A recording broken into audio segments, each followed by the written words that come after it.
Pasižiūrėkime, kas tavęs laukia santykių srityje. Visat angelai sargai, prašau parodykit, kas laukia šių nuostabių žmonių santykių srityje. Jeigu norite įsigyti asmeninį tarot skaitimą, tai galite padaryti parašę asmeninę žinutę arba per nuorodą profilyje. Kas laukia santykių srityje? Esat labai arti savo tikslų išsipildymo. Tai kažkokios didelės permainos, kurių galbūt net nesitikit. Netikėtas susitikimas.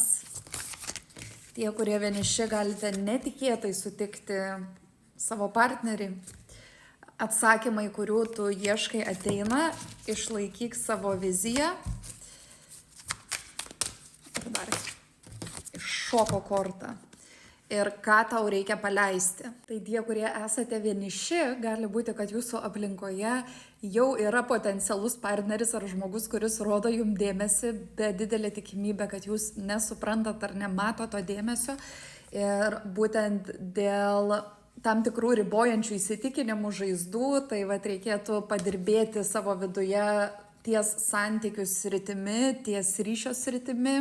O jeigu nėra jokio žmogaus jūsų aplinkoje šiuo metu, tai šiuo laikotarpiu yra didelė tikimybė sutikti tą žmogų, kad tas žmogus ateis į jūsų gyvenimą. Ir jums yra labai labai svarbu nebūti uždariems, neapsistatyti sienom ir nebijoti kalbėti savo tiesą, nes tik taip jums tinkantis partneris galės jūs atpažinti. Tai vadinasi, kai jūs būsit savo autentiškoje energijoje. Jaučiu, kad reikia daugiau atsipalaidavimo, daugiau spontaniškumo ir daugiau žaismingumo.